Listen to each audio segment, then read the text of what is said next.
नमस्कार, मी प्रणती धुमाळ. आज मी तुम्हाला सांगणार आहे की एक स्वतंत्र सैनिक नेहमी देशासाठीच जगत असतो. तर माझे आजोबा म्हणजेच वडिलांचे वडील, आम्ही त्यांना आप्पा म्हणतो. ते तक्रारवाडी भिगवण येथे राहतात. ह्या वयातही दररोज नियमाने ते योगासने, प्राणायाम असे व्यायाम करीत असतात. ते नेहमी पुण्यात येऊन माझी भेट घेत असतात. आमचं आजोबा आणि नातीचं नातं सगळ्यात छान आहे.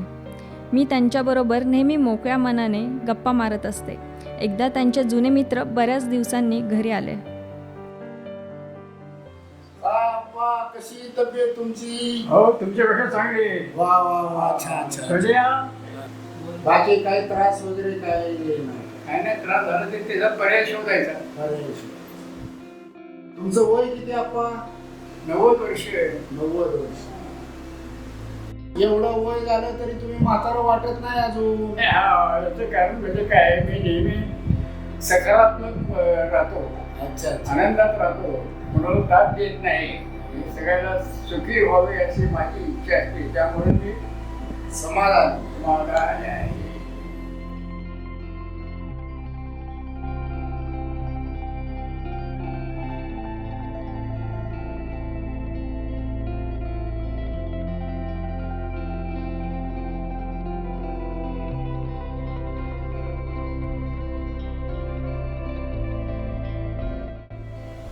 आप्पा, मला तुमची लहानपणीपासूनची हकीकत सांगा ना.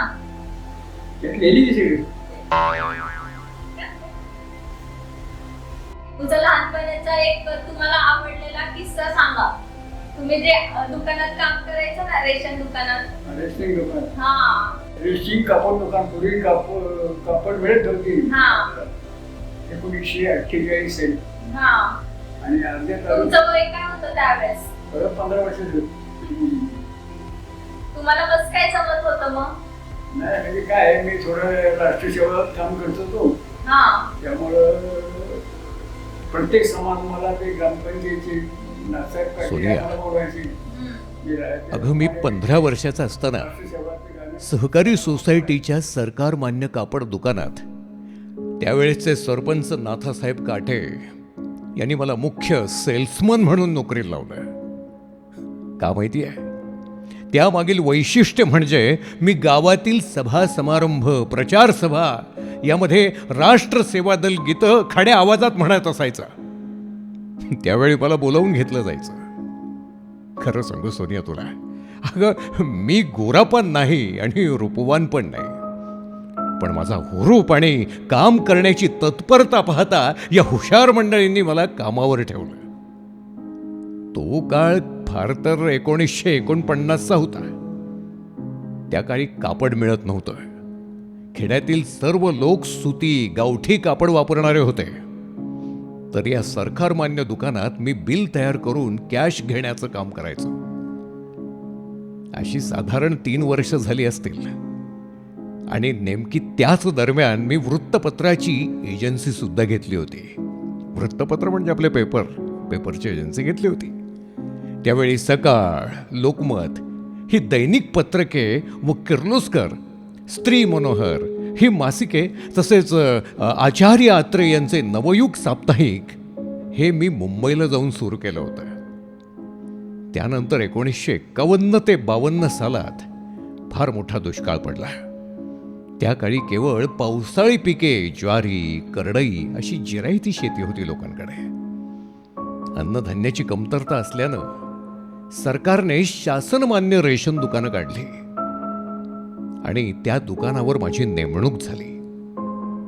रेशन कार्डवर लोक रांगेत उभे राहत असत. मी पटापट हिशोब करून बिल करून पैसे घेत असत. पुढे रेशन दुकान संपले, नोकरी संपली. नोकरीसाठी एम्प्लॉयमेंटमध्ये अर्ज केला आणि मला प्रोफेशनल कॉन्स्टेबलची नोकरी पनवेल येथील दूध पापेश्वर औषधी कंपनीमध्ये लागली. तेथे त्या ऑफिसमध्ये ड्युटी करत होतो. पण हालचालीचं कसलंच काम नव्हतं.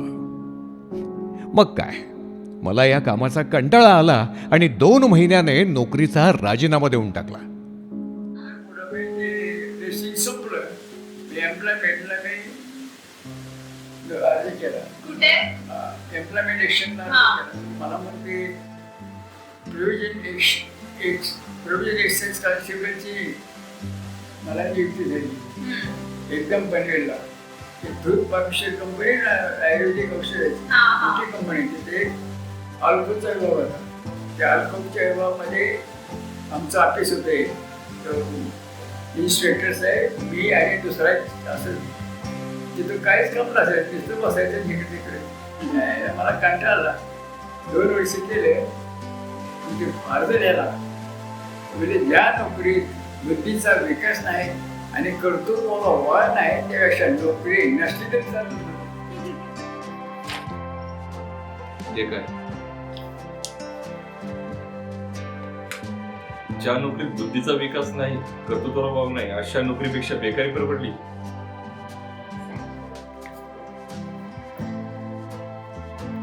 मी देतो तुला मंजुरी. कर बाबा तुझा विकास. साहेब मला बाबा कर तुला आलं सोडून. आणि नंतर आल्यानंतर पुन्हा गावी आलो. मिळेल ते कष्टाचं काम केलं व कसे तरी घर चालवलं. 1954-55 मध्ये गोवा मुक्ती आंदोलन चाललं होतं. वर्तमानपत्रात बातमी आली की हडपसरचे राम तुपे यांच्या नेतृत्वाखाली 15 ऑगस्ट 1955 सत्याग्रही निघणार आहेत. मी लगेच त्यांना पत्र दिलं व मी आपणाबरोबर येत आहे हे कळवलं. त्यांनी ही पत्र देऊन हडपसरला येण्याचं कळवलं. त्यात मी बाल तरुण होतो. मी लहान असलो तरी तरुणांमध्ये 2 मैल धावणे व परत येणे सहन करीत होतो. त्याशिवाय मी राष्ट्रसेवा दलाची देशभक्तीपर गाणी सुरात गात होतो. त्यामुळे मी राम तुपे यांचा छोटा मित्र बनत गेलो. या 14 दिवसात रोज एक समाजवादी नेता येत असत. त्यामध्ये जयप्रकाश नारायण, अच्युतराव पटवर्धन, नाग गोरे, SM जोशी, गप्र प्रधान असे मान्यवर येऊन आम्हाला मार्गदर्शन करीत असायचे. मी गोवा मुक्ती आंदोलनामध्ये जाण्याचे ठरवले. त्यावेळी राम तुपे यांच्याबरोबर शिरूरचे तत्कालीन आमदार श्यामकांत मोरे, बाबा आढाव आणि सुमारे 200 सत्याग्रही पुण्याहून रेल्वेने बेळगाव येथे पोहोचले. गोवा हद्दीवरील सुरल येथे जाण्याचा आदेश मिळाला. त्यावेळी आम्ही सकाळी 8 वाजता पायी चालत निघालो आणि दिवस असे पावसाळी म्हणून सांगू, रस्ता चिखलाने भरलेला. चिखलातून जळवा पायाला चावा घेत व रक्त शोषल्यानंतर अशी खाज सुटायची म्हणून सांगू. आणि हे असंच चालत चालत चालत दिवस मावळला जायचा. गोवा हद्दीच्या अलीकडे उघड्यावरच मुक्काम केला आणि सकाळी छोटी नदी ओलांडून गोवा हद्दीत सुरेल पोलीस स्टेशन जवळ आलो. तेथे पोलिसांनी फौज बंदोबस्तासाठी ठेवलेली होती. आम्ही तिथे प्रवेश करताच आमच्यावर बंदुकीने गोळीबार केला. बऱ्याच लोकांना व मला पायाला जखमा झाल्या. तशात गोवा पोलिसांनी दांडुक्याने मारीत एका 30x20च्या अंधारी कोठडीत कोंबले होते. सर्वांना कोंडून दार बंद केले. अन्न नाही, पाणी नाही, अगदी दाटी वाटीने दिवस आणि रात्रभर बसून होतो. 2 दिवसांनी सकाळी दरवाजा उघडला. बाहेर दंडुका घेऊन फौजा उभ्याच होत्या. एका एकाला दंडाने मारत बाहेर काढे व नदीमध्ये ढकलून देत होते. चले जाओ यहाँ से असे मोठ्याने ओरडत होते. पाणी नाही, चहा नाही, काही नाही. तशाच अवस्थेत पुन्हा चालत बेळगावी आलो व रेल्वेने पुणे येथे आलो आणि आपापल्या घराकडे गेलो. सोनिया, अगं माझ्या पुढे नोकरीशिवाय पर्याय नव्हता म्हणून एम्प्लॉयमेंट ऑफिसमध्ये पुणे येथे अर्ज प्रकरण दाखल केले. तोपर्यंत काय करायचं म्हणून मी एका मित्राबरोबर सिमेंट पाईप कंपनीमध्ये रोजंदारीने काम करीत होतो. तेव्हा माझं लग्नही झालं होतं. काही दिवसांनी मला नोकरीचा कॉल आला. मला RMS मध्ये नोकरी मिळाली. 3-4 वर्ष नोकरी करत होतो. त्यावेळी आई वडील गावी ठेवून पुण्यात बायको मुलासह शिवाजीनगर येथे भाडोत्री रूम घेऊन राहत होतो. मुलगा प्रवीण व मी कधी कधी जंगली महाराज रोडवरील पाताळेश्वर मंदिर येथे दर्शनाला जात असायचो. असेच दिवस चालले होते. मी नेहमी नोकरी निमित्त बाहेरगावी असायचो. मला मुलगा व्हावा अशी माझ्या आईची अपेक्षा होती आणि त्यामागे मला मुलगा झाला.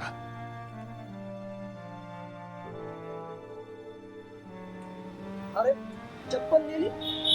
जाऊ दे अप्पा, त्या चोराला माझी एवढा पोरगा त्यासाठी तिने माझी चप्पल नेली असती. जाऊ दे, आपण नवीन चप्पल घेऊ. त्यात काय एवढं, जायचं का? चला.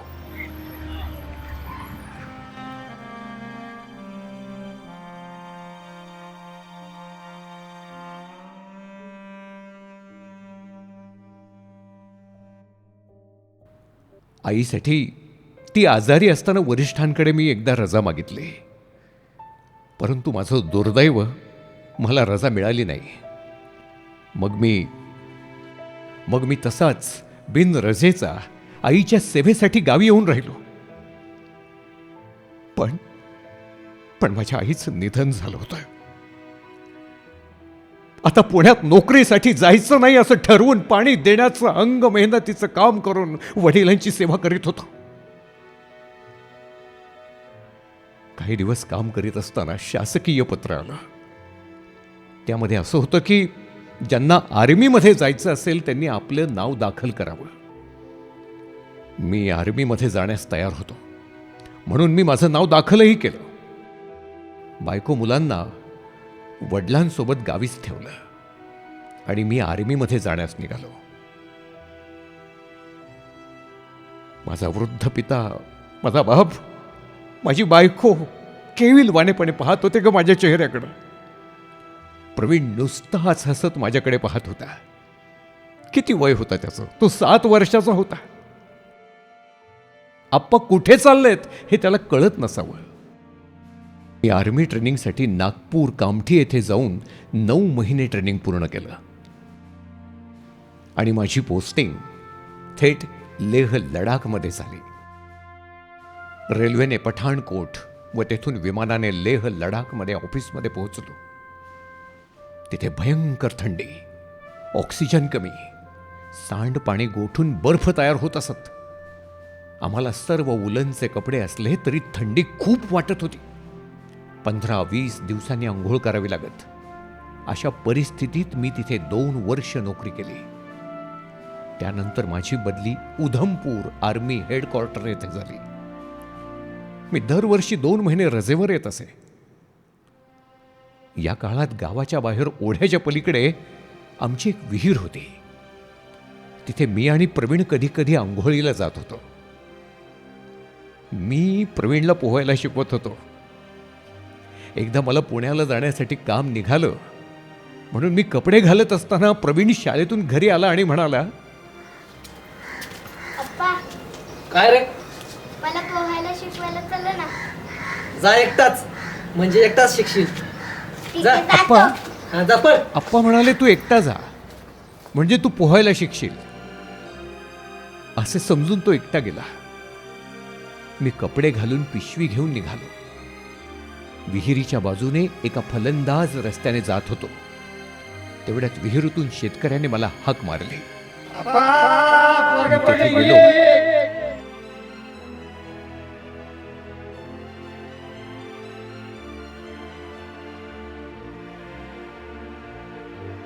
तर प्रवीणचे प्रेत शेतकऱ्याने विहिरीच्या काठावर आणून ठेवलं होतं. माझा प्रवीण कायमचा संपला होता, कायमचा संपला होता. माझी रजा संपत आली होती. मी परत नोकरीसाठी निघालो. वडील आणि बायको केविलवाणे चेहऱ्याने माझ्याकडे बघत होते. हसणारा प्रवीण आता नव्हता. हसणारा प्रवीण आता नव्हता. माझ्या बायकोने डोळ्याला पदर लावला आणि मी रेल्वेचा रस्ता धरला. मी उधमपूरला आलो. नेहमीचे कामकाज सुरू झाले आणि आमच्या युनिटची पे कमिशनची घोषणा होऊन बराच काळ लोटला होता. त्यामध्ये आमच्या पगाराला वाढ होणार होती, परंतु त्याची अंमलबजावणी झाली नाही. म्हणून मला अन्याय झाला असं वाटू लागलं. मग मी एक पत्र तयार केलं. त्यामध्ये असं लिहिलं की जोपर्यंत पे कमिशनची अंमलबजावणी होत नाही तोपर्यंत मैं भूख हड़ताल करूंगा.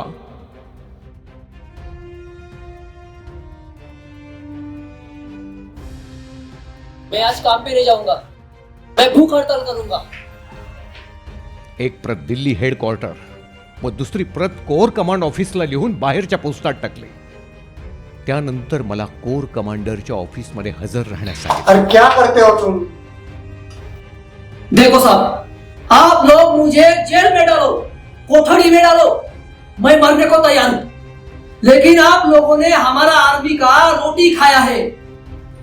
इस चक्कर में हमारा बाल बच्चा उधर भूखा मर रहा है साहब. उसका क्या? आप लोग जवाब दो साहब, तभी हम इधर से जाएगा. हाँ,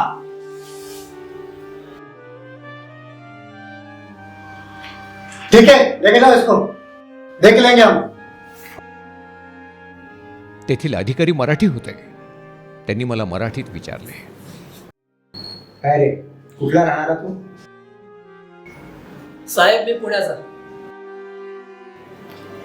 तरी जेवढ्या झाल्या शिकलास वाटतं. तुझं पगार मागत नाही घरी? कसं आहे ना साहेब, पगारातला पैसा हा कुटुंबासाठी खर्च होतो आणि शिवाय कर्ज पण काढलेले असतात. मग पगार कसा पुरणार बरं?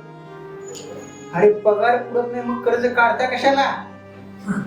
साहेब, पगार कमी आहे म्हणून कर्ज काढावे लागतात.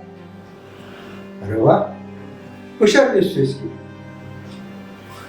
पण तू असंच वागत राहिलास ना की तुला नक्की बाहेर काढ. हो साहेब, फैसला झाल्याशिवाय मी इथून जाणारच नाही. तुझा फैसला होणार नक्की होणार.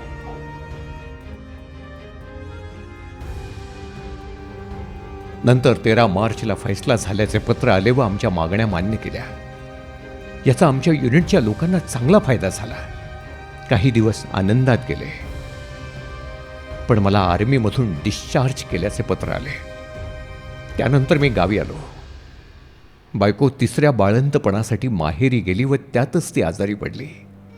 ती फारच सिरियस झाली आणि निरोप आला की नर्मदा मरण पावली. एक प्रपंच संपला. आई गेली, मुलगा गेला आणि बायकोही गेली. सर्व विधी पार पडला व मी नोकरीला गेलो. तिथे एका मित्राच्या खोलीवर राहत होतो. काही दिवसांनी मला माझे सासरे भेटायला आले. सासरे म्हणाले, अरे किती दिवस तू असाच राहणार आहेस? माझी धाकटी मुलगी तुला देतो रे, ती छान प्रपंच होईल. आणि मग अगदी साधेपणाने आम्ही लग्न करायचं ठरवलं. काही दिवसांनी आम्हाला मुलगा झाला.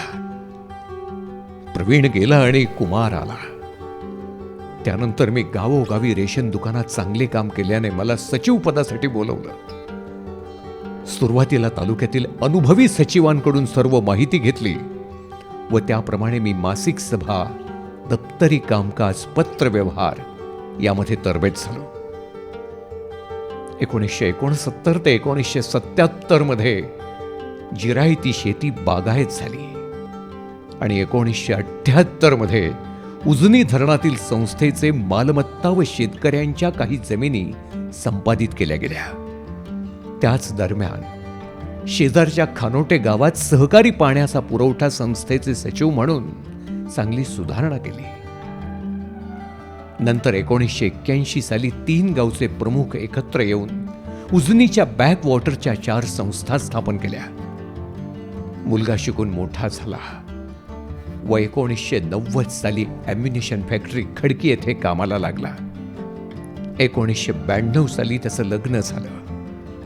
त्यामध्ये मी स्वतः अशी पत्रिका काढली की नसे हुंडा नसे पान, क्षणभराच हे लांछन, माय भूमीचे पटले कांचन गहाण, तेने विषण्ण होईल मन, आणि काळाची पावले ओळखून साधे करावे शुभ मंगल सावधान. अशी पत्रिका मी मुख्यमंत्री सुधाकर नाईक यांना पाठवली व त्यांच्याकडून शुभ संदेशाचे पत्रही आले. काही दिवसांनी स्वातंत्र्य सैनिकांना पेन्शन मिळते हे समजले. मी रामभाऊ तुपे यांना भेटलो. त्यांनी स्वतः माझे प्रकरण तयार केले. त्यांनी शिफारस पत्र जोडून सही केली. त्यावर बाबा आढाव यांचीही सही घेतली. नंतर ते प्रकरण जिल्हा अधिकारी पुणे येथे दाखल केले. परंतु ते मंजूर होत नव्हते. बरेच स्मरणपत्र दिले, पण प्रतिसाद मिळाला नाही. 1995 मध्ये मी अर्ज व अभिनंदन पत्र मनोहर जोशी, मुख्यमंत्री महाराष्ट्र राज्य यांना सादर केले व पत्र लिहून अर्ज केला आणि 24 दिवसात मंजुरी पत्र आले. 1995 पासून स्वतंत्र सैनिक पेन्शन सुरू झाली. पेन्शन दरवर्षी वाढत राहिली. यावरून आम्ही समाधानी झालो. सरकारी पेन्शन म्हणजे जनतेचा पैसा आहे. त्यामध्ये आमचा प्रपंच भागून शिल्लक वाढत गेली. हा जनतेचा पैसा असल्याने या रकमेतून मी 6 गरीब विद्यार्थ्यांना हजाराच्या पटीने मदत केली. 2 गरीब रुग्णांना मदत केली. तसेच सकाळ रिलीफ फंड, केरळ पूरग्रस्त, प्राथमिक शाळा, महाविद्यालय, सिंधुताई सपकाळ आश्रम, निधन झालेल्या स्वतंत्र सैनिक पती पत्नीच्या वारसांना रोटरी क्लब देवस्थान ट्रस्ट, KV सुनंदाताई पवार असे इतर मिळून भरपूर देणग्या दिल्या. मी ह्या देणग्या दिल्या, परंतु त्याचा कुठेही बोभाटा केलेला नाही. आणि ह्या सर्व गोष्टीत मोलाचा वाटा आहे तो माझ्या बायकोचा. कारण तिनं माझ्याकडे कधीच काही मागितलं नाही. प्रामाणिकपणे ती संसार करत राहिली. तिच्यामुळे मी घडलो. तसेच माझा मुलगा, सून, माझ्या मुली आणि सर्व नातवंडांचाही मोलाचा वाटा आहे. कारण मला ह्या सर्वांची साथ आहे, म्हणूनच मी आजपर्यंत हे सारे दान धर्म करू शकलो. तर हे बरं का सोनिया, तर हे आहे आप्पांचं ठिबक सिंचन.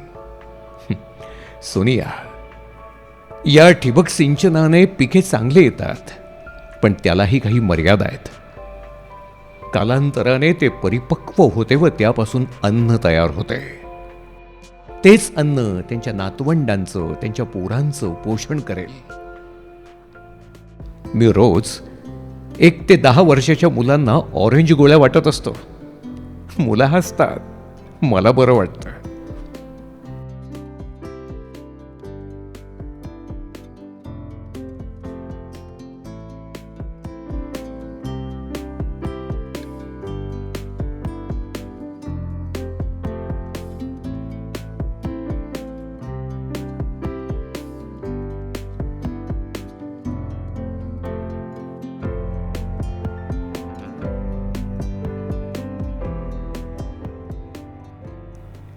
आता माझं वय झालंय. कानही आता रिटायर्ड झालेले आहेत. मला फारसं ऐकू येत नाही. परस्पर लोक काय बोलतात ते समजत नाही. त्यामुळे आता कुठे जास्त भागही घेत नाही बघ. गरिबीत दिवस गेले. आता मात्र सर्व काही छान आहे. मुलं, नातवंड सर्व सुखी आहेत, आनंदी आहेत.